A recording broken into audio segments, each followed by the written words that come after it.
Baik, sebelumnya Assalamualaikum warahmatullahi wabarakatuh. Selamat malam, salam sejahtera untuk kita semua. Om Swastiastu, Namo Buddhaya, salam kebajikan.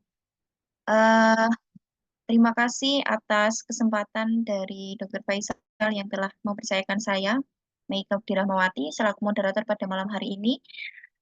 Pada malam hari ini, patutnya kita harus bersyukur terlebih dahulu pada Tuhan Yang Maha Esa telah memberikan kami atau kita semua kesehatan dan juga kebahagiaan ya, terutama meskipun masih ada mungkin ada yang merasa ada sedih dan lain sebagainya pada malam hari ini, namun masih semangat untuk belajar apalagi terkait dengan ISK seperti itu. Baik, untuk pada malam hari ini nanti kita akan mengulik banyak tentang ISK yang nanti ayah bunda bisa bertanya, berdiskusi sekaligus pada dokter langsung terkait dengan mungkin ada pengalaman atau ada yang ingin didiskusikan, yang penasaran meskipun belum pernah ada pengalaman, monggo didiskusikan. Waktu dan tempat mungkin bisa saya langsung persilahkan kepada Dr. Faisal. Beliau merupakan founder atau CEO dari Hitan Space yang berlokasi di daerah Dongkelan, Bantul, Yogyakarta. Kepada panitia yang bertugas untuk share materi, monggo bisa dipersiapkan.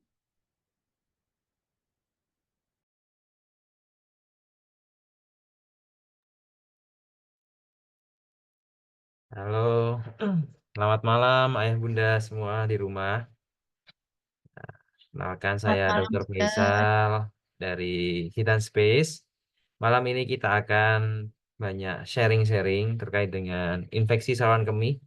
Mungkin ini sering terjadi pada anak, begitu juga pada dewasa juga sering terjadi ya. Jadi ilmu pada malam hari ini sangat penting untuk ayah bunda ketahui dan untuk bisa mencegah dari terjadinya infeksi saluran kemih. Oke, suara saya apa sudah terdengar jelas, Bapak Ibu di rumah? Sudah terdengar jelas, dokter. Alhamdulillah, ya. Alhamdulillah, selamat malam, ayah bunda yang baru bergabung. Nah, kita akan segera mulai sesi pada malam hari ini. Nah, jadi silahkan bisa untuk fokus, stay sambil mendengarkan, mungkin bisa sambil ngomong anak juga boleh. Tapi nanti ketika ada pertanyaan, bisa di chat di kolom komentar. Kita akan bahas satu persatu. Ya, selamat malam, ayah bunda yang baru bergabung. Nah, di sini juga ada Dr. Muhammad Nur Imansyah, Dr. Agus. Ya, beliau juga dokter operator Hitan Space juga yang ada biasa melayani anak-anak. Oke, kita segera mulai ya. Bisa dimulai Mbak Maika? Saya dokter, monggo langsung saja. Oke, ya. Selamat malam Ayah Bunda. Eh, izin perkenalkan, ya, Hitan Space merupakan layanan hitan modern yang ada di Kota Yogyakarta, terutama di Dongkelan, Bantul ya. Mungkin nanti akan lebih dijelaskan detailnya tentang Hitan Space oleh Mbak Maika di sesi akhir. Nah, sebelumnya nih Ayah Bunda, next slide, Mas. Ayah Bunda pernah nggak misalkan anak-anak itu tiba-tiba demam gitu ya tanpa sebab yang jelas, kemudian mual muntah, terus sakit, baru sebulan ke dokter, baru sebulan periksa ke DSA, bulan depan sakit lagi, berat badan yang tadinya mungkin 5 kilo stagnan, cuma 6, 7, 8 gitu ya, nggak sampai 10 kilo, padahal usianya sudah lebih dari 3 tahun. Tentu hal ini ada yang salah sebenarnya. Ada suatu hal yang patut kita curigai. Kira-kira kenapa gitu ya? Ketika bahkan mungkin sampai mondok gitu ya. Anak-anak sampai dirawat di rumah sakit. Itu didapatkan labnya leukositosis atau lab darah sel darah putihnya tinggi. Wah, ini cuma ada infeksi. Nah, tapi belum jelas. Batuk enggak gitu ya. Tapi dia sampai nggak mau makan, mual muntah. Nah, ini perlu kita curigai. Ya, biasanya saya ketika nah, dulu masih menjadi dokter di IGD atau di rumah sakit, saya akan anjurkan ke ayah bunda untuk melakukan cek urinalisa, yaitu cek urin. Ya, cek urin karena di dalam urin kita bisa mengetahui adanya infeksi. Nah, next. Setelah diperiksa, urin tersebut ternyata benar ada bakteri di dalam urin. Nah, yang menunjukkan salah satu tanda bahwasanya terkena infeksi saluran kemih. Nah, kenapa sih anak-anak atau balita ya yang di bawah umur 5 tahun itu sering sakit?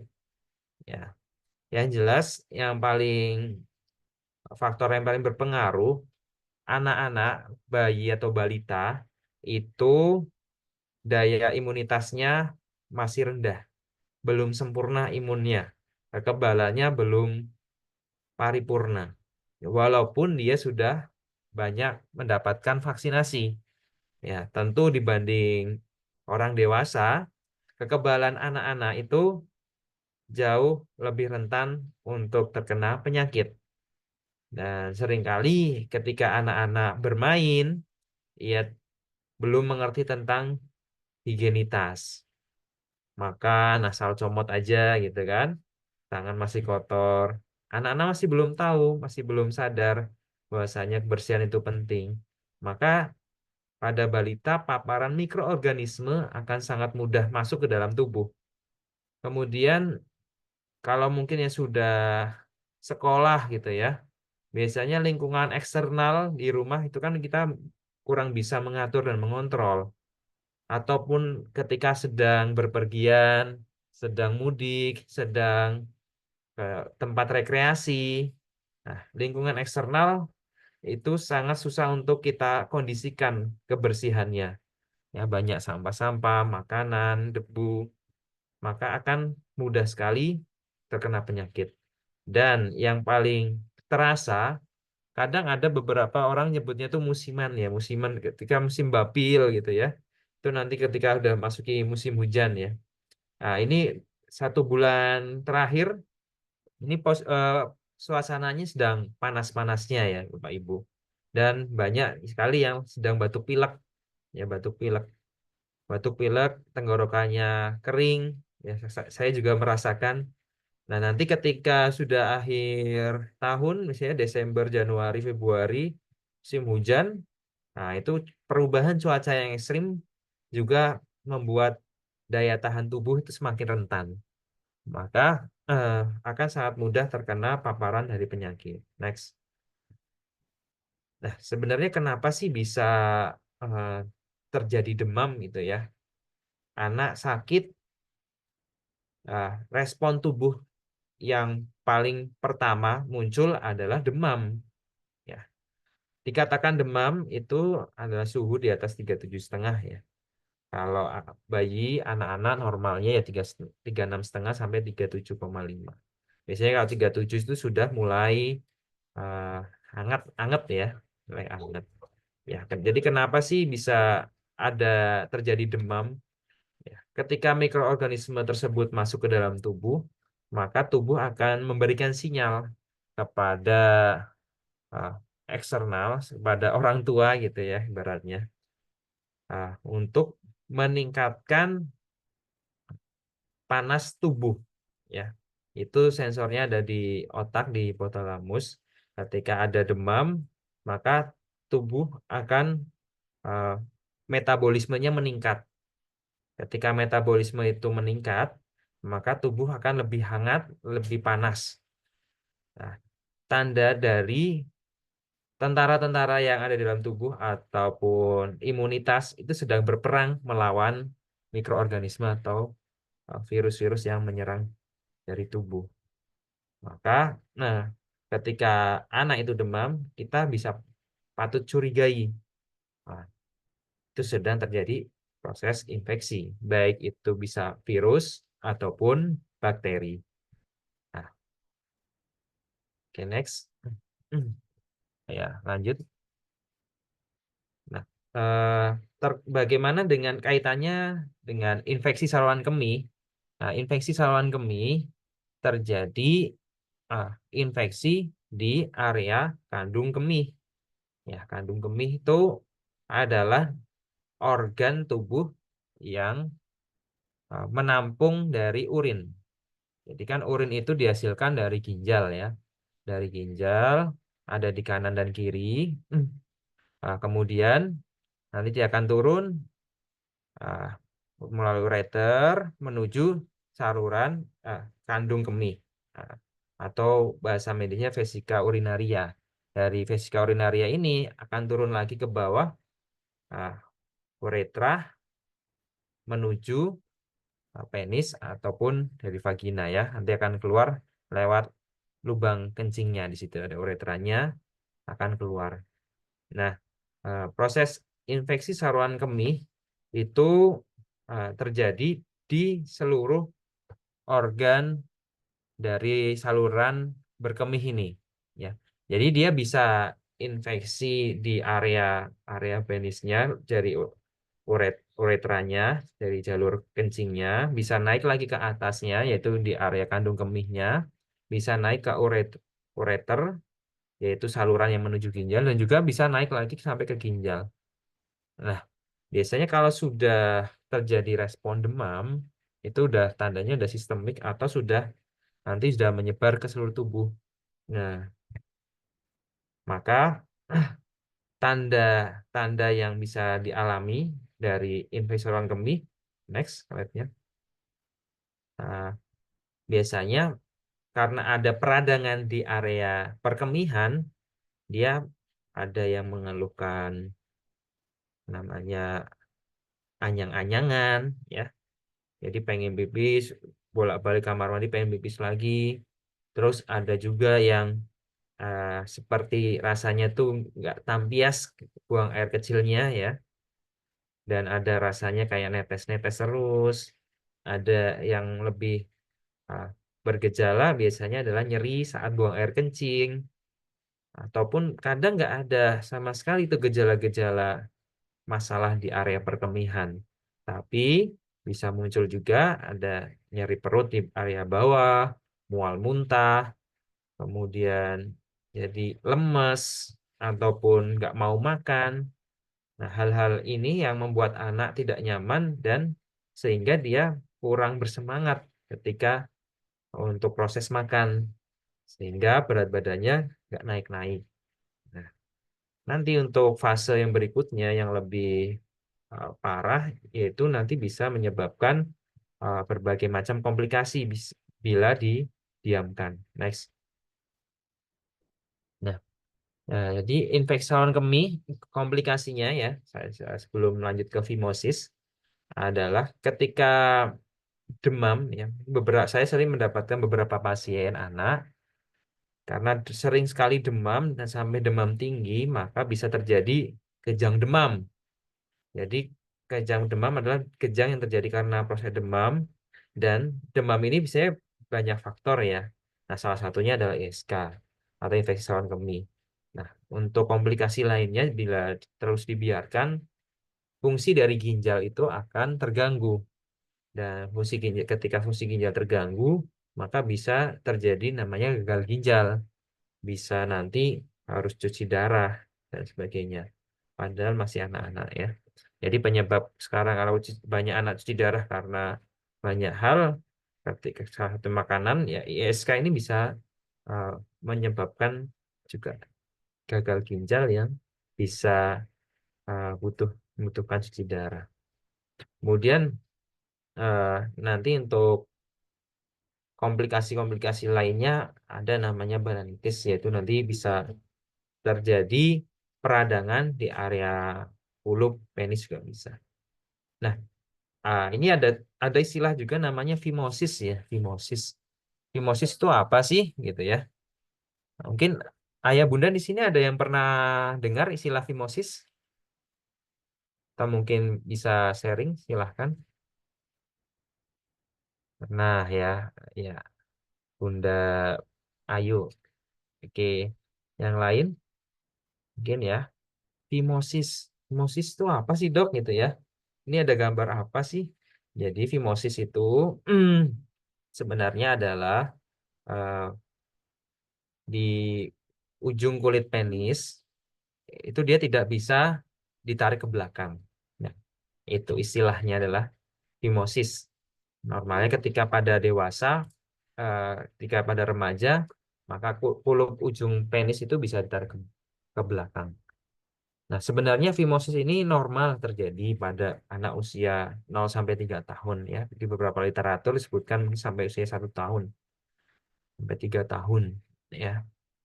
Eh, Setiap bayi yang lahir, eh, beberapa expert dari urologi juga mengatakan pasti terjadi fimosis. Jadi karena selaputnya itu masih nempel dengan kepala penis. Ya, tapi setelah itu biasanya di atas 3 tahun selaput itu mulai bisa terbuka karena yang menempel sudah mulai bersih sehingga dia bisa ditarik ke belakang. Itu namanya fimosis. Ya, ada juga kasus yang dia ditarik ke belakang tapi nggak bisa balik lagi. Itu namanya parafimosis. Nah, kalau fimosis itu nggak bisa ditarik ke area tubuh. Ya. Nah, kenapa ada yang bergejala dan ada yang nggak bergejala sih, dok? Kata dokter, ini anak saya fimosis, terus ISK ini gitu ya. Nah, tapi saya perasaan waktu kecil nggak pernah ngalamin namanya ISK gitu ya. Padahal juga lengket gitu fimosis. Atau mungkin beberapa anak yang dihitan itu ada fimosisnya, tapi dia nggak ada gejalanya. Nah, kenapa bisa ada gejala atau nggak bisa ada gejala? Ini tergantung juga, Bunda. Jadi biasanya yang bergejala, fimosis yang bergejala, itu karena di ujung dari penisnya itu, ya, di yang tertutup kulit, dia menghalangi area keluarnya air kencing. Jadi udah bentuk ujungnya itu dia sangat sempit karena beberapa anatomi anak itu ada yang tipenya seperti kerucut. Ah, Anggap aja analoginya seperti bottleneck botol. Jadi ke depan itu semakin mengecil. Ada yang tipenya seperti itu. Tipe-tipe kulit yang seperti botol tadi, yang mengerucut ke depan, kecil, tentu ketika ada fimosis, lubangnya akan sangat lengket, sehingga ketika anak pipis itu sulit untuk keluar airnya. Nah, ketika sulit keluar, dia akan menampung di area kepala penis. Semakin menampung, semakin lengket. Beberapa anak ketika sudah sangat sulit keluar kencingnya akan menggelembung ujungnya. Ketika menggelembung, next, mungkin bisa kelihatan, itu ada mulai terjadi eh, proses dari peradangan. Nah, ini adalah contoh peradangan yang terjadi di area penis, balanitis. Ini kita terapi dengan salep anti radang ya, salep anti radang dia mulai mengecil hingga terjadi uh, pengecilan. Ya, ini untuk foto yang sebelah kanan itu foto yang bisa terjadi pada bayi. Kalau ini tipe penis yang masih bagus ya, jadi ketika dibuka ataupun ke depannya dia uh, ketika remaja dewasa prediksinya biasanya akan lebih baik. Ada yang contoh yang ujungnya itu benar-benar mengerucut. Mengerucut itu biasanya akan sering terjadi infeksi. Backslide kembali ke slide sebelumnya. Nah, sering mana sih laki-laki dan perempuan ya? Jadi masalah ISK ini bukan hanya terjadi pada anak laki-laki. Pada faktanya, ketika anak itu semakin remaja, semakin besar, seringkali ISK terjadi pada anak perempuan. Ya, kalau pada anak laki-laki kejadiannya ISK terjadi di usia 0 sampai 3 tahun ya. Karena tadi normalnya eh, fimosis itu akan hilang jika anatominya itu bagus dan sebagainya ya. Ketika pertumbuhan, eh, maka anak perempuan lebih sering terjadi ISK. Kenapa? Ya, Kalau kita lihat anatomi dari perempuan, jadi lubang lubang kencing perempuan itu lebih dekat dengan area, mohon maaf, anus ya, atau tempat pembuangan air besar ya, dibandingkan dengan laki-laki ya. Kencingnya ada di penis yang menggelantung dan dia jauh dari anus. Jadi mohon maaf, ketika proses buang air besar, cebok dan sebagainya, kadang juga ada bakteri-bakteri kotoran yang dari belakang masuk ke area perkemihan dari wanita. Maka insiden terjadinya ISK, termasuk juga pada dewasa, itu lebih banyak terjadi pada perempuan. Ya, jadi kita lebih sering menemukan perempuan itu beser ya. Tanda tanda khasnya beser tuh bolak-balik ke kamar mandi. Itu yang paling gampang. Oke, next slide. Bagaimana terapinya ya?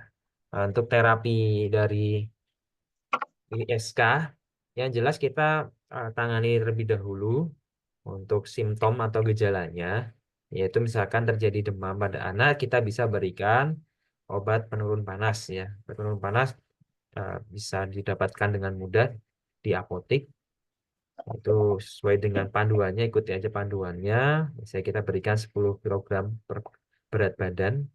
Kemudian ketika udah confirm ISK dengan pemeriksaan urin, tanda dan gejala, dan periksa ke dokter, nanti bisa diberikan antibiotik untuk menghilangkan dan meredakan dari infeksi.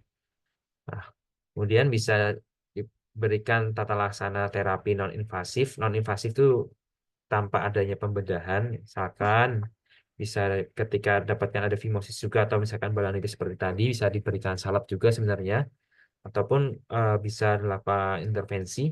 Intervensi yaitu tindakan pembedahan seperti sirkumsisi atau hitan. Kemudian, nah yang paling penting adalah edukasi untuk selalu meningkatkan intake cairan. Itu perbanyak minum. Ya, kenapa sih minum itu bisa mencegah ISK, atau mungkin salah satu biasanya ketika anak ataupun orang tua atau dewasa itu kurang minum, dia akan lebih mudah terkena infeksi saluran kemih. Ya. Jadi ketika tadi kita sering banyak minum, maka akan lebih banyak cairan yang disaring di ginjal ya. Ginjal itu akan menghasilkan urin dan urin akan dikeluarkan lewat kandung kemih, uretra, kemudian ke saluran kencing ya. Nah, ketika flow itu cepat keluar air urinnya, maka terjadi proses pembilasan di kandung kemih ya. Jadi fungsi kandung kemih sendiri sebenarnya dindingnya itu udah terproteksi dari bakteri. Maka butuh urin yang berfungsi untuk membilas secara terus-menerus sehingga bakteri tidak mengendap di area kandung kemih. Maka orang yang lebih sering minum dibandingkan orang yang jarang minum, urinnya pekat, urinnya warnanya orange, urinnya bahkan sampai kecoklatan gitu ya. Nah, itu akan lebih beresiko terkena infeksi saluran kemih. Nah, maka penting untuk ah, meningkatkan intake cairan. Oke, next. Nah, untuk laki-laki, anak laki-laki, kapan sih harus dihitan ya bila terkena ISK?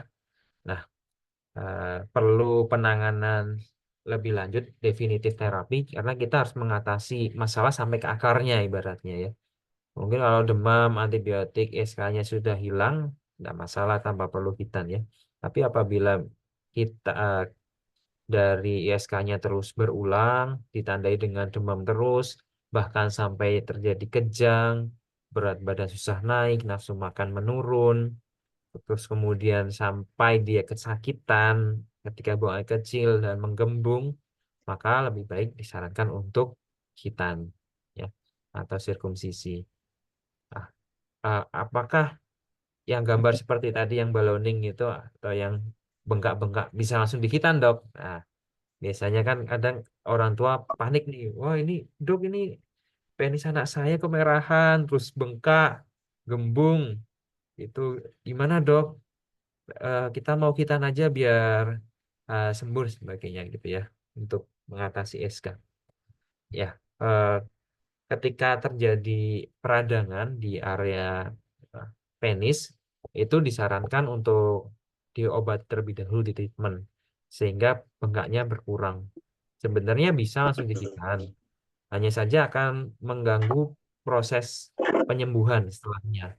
Karena kan hitan itu tindakan invasif, membuat luka. Jadi ketika masih infeksi ada luka, takutnya semakin infeksi lagi. Kemudian ketika proses hitan itu sendiri biasanya akan mengganggu dari proses marking gitu. Jadi marking itu penandaan kita. Biasanya kita karena kita di hitan space itu hitannya adalah hitan yang estetik, jadi kita bentuk pola dan marking sehingga hasilnya bagus. Nah, ketika ada bengkak-bengkak itu, ketika kita marker, ketika kempes hasilnya beda lagi gitu ya. Ya, jadi sangat disarankan ketika misalkan masih merah, masih bengkak itu di treatment dulu bisa dengan salep ya, salep kombinasi antibiotik dan anti radang misalnya seperti itu. Next. Ya, jadi untuk kesimpulannya, SK itu terjadi karena infeksi di saluran kemih, bisa juga terjadi karena gangguan anatomis penis, atau bisa juga karena proses fimosis pada perempuan, anak-anak perempuan biasanya terjadi di usia yang lebih besar di atas 3 tahun. Kemudian penting untuk menjaga higienitas. Jadi bagi yang punya anak laki-laki ya, masuk anak saya itu juga lengket itu fimosis. Jadi saya selalu coba bersihkan ujungnya pelan-pelan. Kadang memang kurang nyaman buat anak. Jadi kalau bisa ditarik ke belakang pelan-pelan. Kalau enggak ya pakai flash itu dari ujungnya biar agak buka. Setidaknya target saya adalah jangan sampai kulitnya itu menutupi lubang pipisnya. Karena di anatominya itu kepala penis, kalian itu ada lubang pipis di situ. Nah, kalau itu sampai menutup, kurang bersih, kurang higienis ketika proses pembersihan, biasanya akan lengket. Dan ketika gitu kan ketika dibuka itu full putih-putih warnanya. Itu namanya smegma. Dan biasanya berbau kurang nyaman nih, kurang bagus. Kalau untuk perempuan, anak perempuan, ajarkan higienitas, cara cebok yang benar, ya bisa arahnya dari depan ke belakang, bukan belakang ke depan, agar tidak ada infeksi. Kemudian yang sudah mungkin remaja, misalnya nanti sudah mulai haid dan sebagainya, itu juga harus diajarkan untuk sering-sering ganti pembalut. Nah, Amin itu berdoa juga selesai. orang tua Nah, atau dewasa. Bismillahirrahmanirrahim. Oke, mungkin itu saja Mbak Maika yang bisa kami sampaikan pas 30 menit. Ini selanjutnya mungkin bisa diskusi. Oke, baik. Terima kasih dokter. 30 menit sudah mengulik banyak tentang ISK dan juga ada beberapa tips trik tadi yang disampaikan, terutama untuk laki-laki yang belum dihitan gitu. Nah, ini sebelum diskusi mungkin ingin tahu nih dok, perkenalan terlebih dahulu nih. Ayah bunda yang bergabung pada malam hari ini berasal dari mana aja nih? Bisa on cam, monggo, atau bisa chat di kolom chat. Saya dari, oh ada Ayah Burhan ini dari Depok ya. Kemudian ini dari Bu Ayu dari Purworejo. Wah, jauh-jauh ya. Ada lagi mungkin dari mana? Kalau saya tentunya masih di Jogja. Dokter Faisal juga masih di Jogja gitu. Ada lagi mungkin atau mungkin ada yang pernah punya pengalaman ISK, entah itu putra putrinya atau mungkin eh, diri kita masing-masing pernah itu. Oh, ada Bunda Margareta. Halo Bunda, dari mana ini?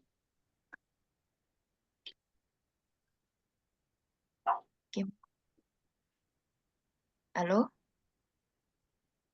Oke, mungkin agak terkendala Mungkin sinyal. sepertinya ada ya bunda yang pernah hitan di tempat kita ini, Mbak Maika, Oh iya, yang Bunda join malam ini. Yaroh ya. Ya, halo Bunda. Ya. Selamat Halo, bergabung. Assalamualaikum Dokter Faisal. Waalaikumsalam. Salam, ya Ron. Mohon maaf, ini kamera saya matikan karena baru Oh sambil iya, ngomong.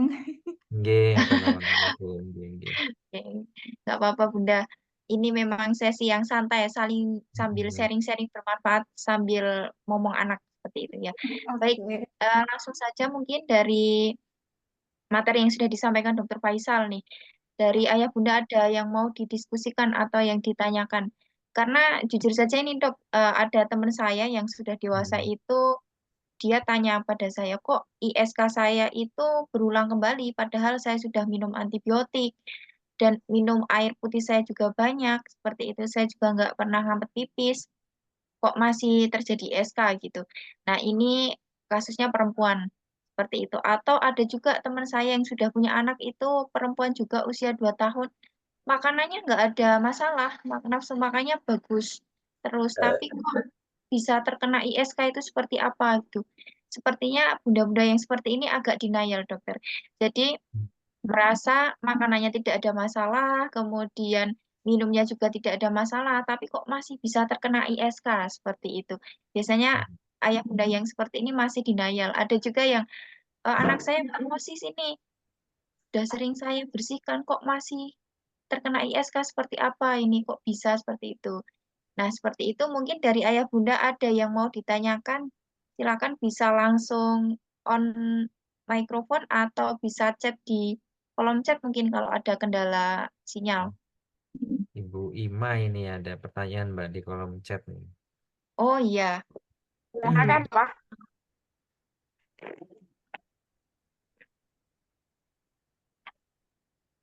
Ibu Ima. Ya, untuk ayah bunda nanti yang bertanya akan mendapatkan hadiah nanti dari Dokter Faisal. Ya, dari Ibu Ima terlebih dahulu ini ada pertanyaan di kolom chat, saya bacakan.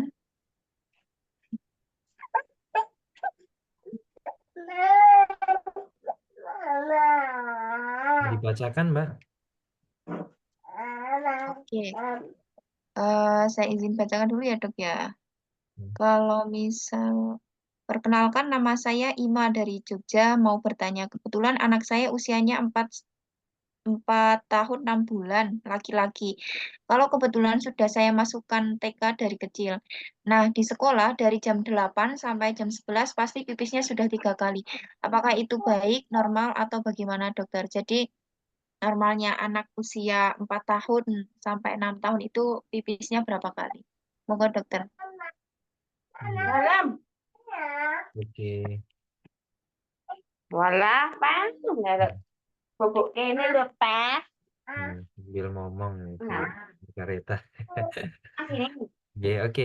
Untuk Tidur, Pak. kencing ya. Jadi di sekolah Mama itu tidur. dari jam 8 sampai jam 11 Ayo, pasti pipisnya sudah mati tiga ya. kali. Oh itu Jare. normal, normal Ada sekali. mati. Normal. Yang nggak Mama. normal tuh setiap setengah jam, 1 jam itu bolak-balik ke kamar mandi. Ya, ke bolak-balik kamar mandi. Jadi kalau anak-anak ya, anak-anak biasanya normalnya ya sekitar 4 sampai 6 jam. Itu tergantung juga dari cairan yang dia minum ya, mau minum. Hmm, seperti itu. Dan tanda dari eh, misalkan dia salah satunya ketika tidur malam itu kalau misalkan ngompol gitu ya, ngompol berapa kali sampai basah, 2 kali 3 kali itu nggak normal. Nanti ngompol sekali nggak apa wajar. Kalau dewasa, eh, satu terbangun 1 sampai 2 kali itu sudah petanda apalagi sama dengan kualitas tidurnya seperti itu. Jadi untuk anak-anak misalnya kalau kita patokannya 0,01 cc per kilogram berat badan dari cairan yang masuk itu, produksi urinnya harus seperti itu. Jadi kalau misalkan dia berat badannya eh, 100 kilo ya, 10 kilo, 10 kilogram. Jadi dia 1 cc ya, 1 cc itu harus produksi dari dia minum cairan intake. Jadi kita kadang di IGD juga mengawasi dari output urinnya ya. Nah, gampangnya adalah biasanya per 12 jam aja Bu gampangannya ya. Gampangnya per 12 jam itu kalau misalkan belum pipis tapi udah banyak minum, nah itu harus diwaspadai. Biasanya ada retensi urin. Retensi urin itu apa? Jadi tahanan pipisnya itu belum keluar ya. Mungkin bisa mampet pipis, sakit atau ada hambatan sumbatan. Jadi sumbatan bisa terjadi karena batu kencing, batu saluran kemih juga bisa, atau mungkin tadi ya SK, atau mungkin kalau anak-anak karena sudah dia beberapa kali pipis itu sakit, dia takut kalau pengen kencing, jadi dia tahan seperti itu. Jadi kalau misalkan dari keseringan terlalu sering itu bahaya, ya artinya bisa menjadi sign. Kalau kurang pipis juga jadi sign, jadi tanda seperti itu. Oke, terima kasih Dokter Faisal atas penjelasannya. Mungkin dari Bunda Imah ada yang mau ditanyakan lagi atau sudah jelas nih dari penjelasan dokter tadi? Oke. Kebetulan kami dari tim Hitan Space ada edukasi ke sekolah-sekolah untuk anak SD dan TK terutama terkait dengan ISK ini Bunda. Jadi memang kita tekankan untuk ISK ini dari pihak sekolah bisa membuat suatu program bahwasanya biasanya anak-anak lupa minum ini. Jadi kita kasih motivasi bahwasanya ayo anak-anak ada program berapa jam minum seperti itu. Selain minum juga pastinya untuk dipersilahkan ke kamar mandi karena biasanya tadi yang disampaikan Dr. Faisal biasanya anak-anak takut untuk pipis atau merasa jijik di kamar mandinya, kamar mandi umum seperti itu. Ada lagi mungkin yang ingin ditanyakan mumpung kita malam hari ini diberikan kesempatan untuk sharing dari Bunda Tuti mungkin ada pertanyaan atau Bunda Salsa atau Ayah Burhan sama Bunda Diana nih mungkin ada pengalaman atau hmm, ada yang ingin ditanyakan nih dari Bunda Ima. Normal ya dok, berarti terima kasih dok. Boleh dok kapan-kapan Iya, program normal. sosialisasi. Ya bisa Bunda, monggo nanti bisa kontak admin Oke. kami nanti. Untuk bunda-bunda juga nanti terkait dengan sosialisasi bisa request tidak hanya ISK atau terkait dengan penyakit tertentu bisa atau parenting yang lain seperti itu bisa. Mungkin ada lagi yang mau ditanyakan Bunda ya, yang mau didiskusikan. Oke. Nah, kalau dingin pasti cepat pipisnya betul, Bu. Jadi eh, perlu kita ketahui ada beberapa zat atau kondisi yang bisa memicu produksi urin itu lebih cepat. Kondisi terutama dingin, kalau zat atau cairan itu biasanya yang mengandung kafein ya. Bisa kita sering pas lagi ngeteh gitu atau ngopi, nah itu akan lebih cepat produksi urinnya. Jadi lebih gampang pipis seperti itu. Jadi sangat normal dan wajar. Ya, jadi memang untuk mendiagnosis ISK itu tidak hanya tanda sering bolak-balik ke WC, tapi perlu juga pemeriksaan dari dokter, pemeriksaan lab, dan masih banyak tanda-tanda lainnya seperti itu. Oke, terima kasih dokter untuk penjelasannya dari Bunda Hiaroh. Selamat malam Bunda, apakah bisa Halo, on-mic? selamat malam. Oh iya, iya Bunda kita reuni kembali ya. Boleh sharing-sharing Bunda Iya, dulu di Hitan Space seperti apa nih Bunda? Kondisi adik seperti apa Hmm, ini? iya, baik, terima kenapa kasih kemarin, Dek? waktunya, dokter. Eh, Ye, Sebelumnya gitu. mungkin sedikit berbagi cerita tentang ISK ini ya. Jadi Hmm. anak saya itu pertama kali terkena ISK itu sebenarnya pada usia 1 tahun 6 bulan. Nah, itu pertama kali terkena ISK. Jadi tanda-tanda awalnya itu kan masih pakai diapers nih. Hmm. Pertama itu pipisnya tuh dikit, habis itu baunya menyengat, terus tiba-tiba tiap malam itu demamnya tinggi dok. Jadi mulai Hmm. demam itu sore, Habis itu sudah dikasih paracetamol, tapi tengah malam dia malah tambah tinggi gitu. Jadi pas dia demamnya itu tingginya pas tengah malam. Nah, tengah malam itu saya bawa ke UGD, sama dokter UGD-nya kan karena baru 1 hari belum ada, makanya belum bisa cek lab gitu katanya. Di sana cuma dikasih paracetamol yang dimasukkan dari maaf dubur itu. Nah, kemudian dibawakan obat.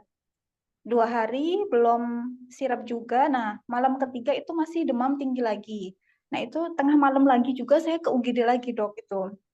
Nah, baru pas saat itu sama dokter UGD-nya itu baru bisa cek lab. Nah, cek lab ternyata positif, bakteri ISK-nya banyak, Dok, itu. Oh, ini bakteri ISK-nya sudah banyak, Bu, gitu. Positif ISK katanya. Terus katanya kan disuruh opnam. Nah, itu kan di situ saya ketakutan ya, Dok, ya, anaknya baru aktif-aktifnya mulai jalan, tapi harus diinfus kan, kayaknya tuh sesuatu yang menakutkan gitu buat saya tuh. Terus saya kan nawar gitu sama dokternya, boleh nggak, Dok, kalau misalnya dibawa pulang gitu kan. Terus dari dokter UGD-nya boleh, tapi asalkan obat masuk, makanan juga asupannya bagus gitu kan. Oke, saya pokoknya tuh apa ya, punya greget ini anak harus bawa pulang jangan sampai opnam gitu kan. Selama 3 hari, terus habis itu kontrol, alhamdulillah di lab udah bagus. Nah, yang kedua itu sama juga, Dok. Jadi yang kedua itu kenanya belum lama, bulan Agustus kemarin, bukan Agustus, Juli, maaf, bulan Juli kemarin. Bulan Juli itu demamnya tiba-tiba tinggi, udah saya periksain di klinik dokter terdekat, itu bilangnya belum ISK, tapi hanya demam aja. Terus udah dikasih paracetamol masih tinggi juga itu. Nah, tengah malam tuh anaknya sudah mulai getar gitu badannya sampai menggigil. Saya kan ini kenapa udah dikasih paracetamol bukannya turun jadi malah menggigil gitu kan. Nah, sampai kejang. Nah, di situ yang kedua itu sampai kejang, Dok. Udah kejang, langsung saya bawa ke UGD lagi dan langsung opnam. Di situ kan karena kejang saya juga ketakutan. Jadi mau nggak mau harus opnam. Nah, sebelum memutuskan kemarin daftar sunat di Hitam Space itu, setelah opnam itu sekitar 3 minggu atau berapa ya, itu demam lagi. Dan tiba-tiba itu demamnya tuh langsung tinggi. Pas saya cek kok tiba-tiba udah 38 koma kan gitu. Wah, ini jangan-jangan ISK lagi kan gitu. Nah, apa ya, jeleknya saya gitu kan, ada salah satu klinik di dekat rumah itu yang dia ngasih antibiotik sebelum 3 hari gitu. Nah, itu saya kasihkan, Dok, itu gimana itu. Pertama pertanyaan saya itu, jadi kalau misal panas belum 3 hari tapi dikasih antibiotik itu bagaimana? Ini juga menyangkut dengan video terbaru dari Hitan Space tentang penggunaan antibiotik itu ya, Dok, ya. Nah, itu saya kasihkan, saya bawa ke klinik itu dan dikasihkan antibiotik langsung gitu.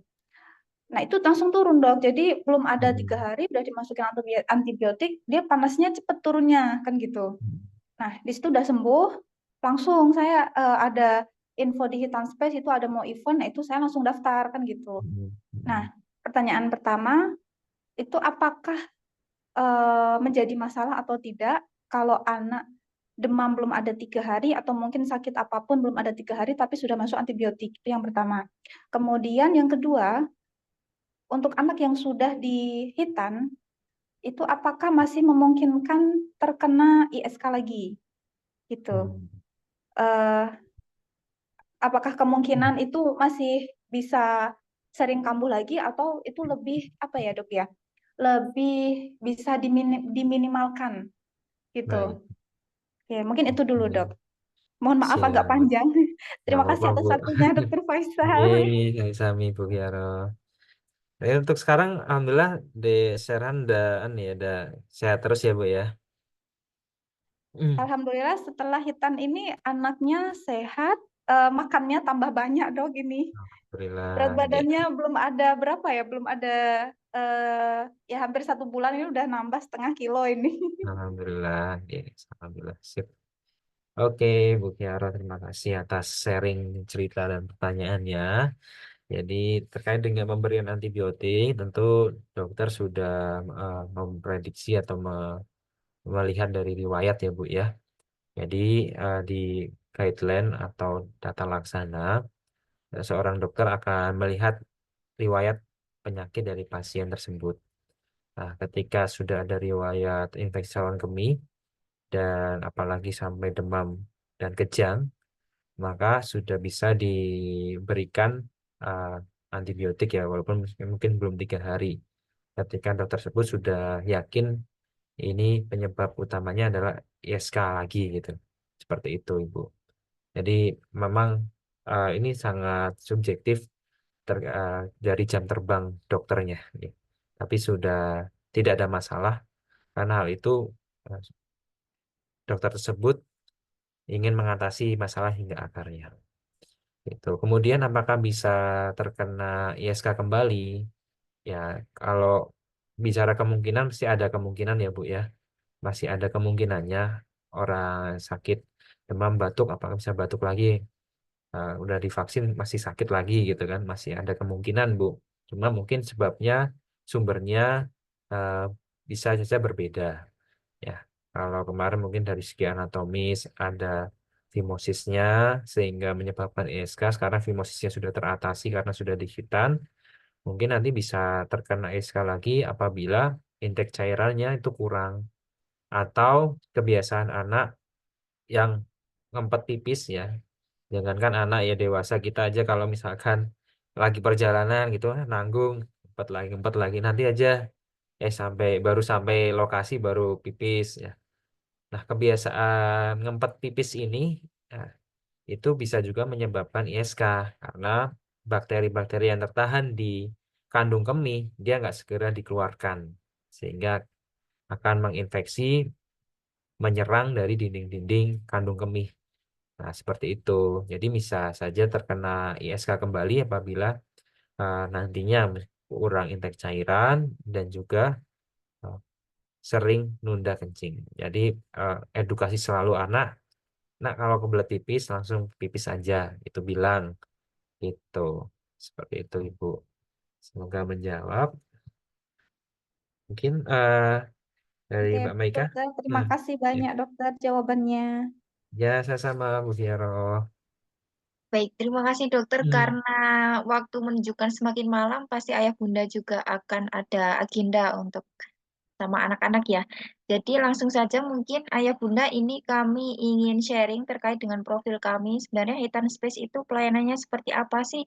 Apakah menakutkan atau enggak? Kemudian ada apa saja pelayanannya? Kemudian ada event apa untuk bulan ini? Nanti ayah bunda bisa sharing ke saudara, tetangga, atau untuk putra-putranya mungkin yang mendaftar karena bulan ini sedang ada event staycation nanti hitanya di hotel.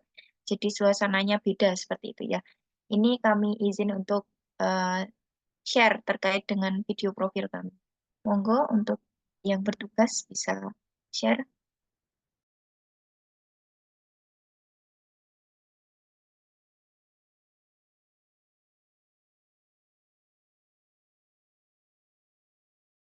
Terbaik untuk buah hatinya. Dari menjaga kesehatan, berikan yang terbaik untuk setiap orang tua pasti ingin memberikan yang terbaik untuk buah hatinya. Dari menjaga kesehatan hingga merencanakan masa depan yang sangat cerah. Halo ayah bunda, apakah ayah bunda sudah memikirkan Kitan untuk si kecil? Kitan Space, layanan Kitan modern yang dirancang khusus untuk anak-anak, memberikan pengalaman Kitan yang aman, nyaman, dan profesional. Dokter dan perawat berpengalaman, kami siap memastikan proses Kitan berjalan dengan lancar, minim rasa sakit, dan anak tanpa trauma. Kami telah membantu lebih dari 1.000 anak menjalani proses Kitan dengan senyum. Kitan bukan lagi momok menakutkan, melainkan pengalaman yang penuh rasa kebahagiaan. Kitan Space memberikan pengalaman Kitan yang akan diingat dengan keceriaan oleh anak ayah bunda.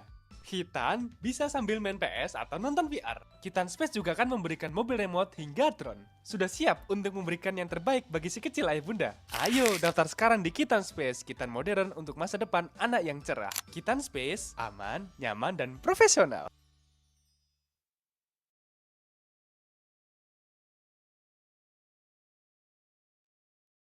Oh ya, Mbak Meika.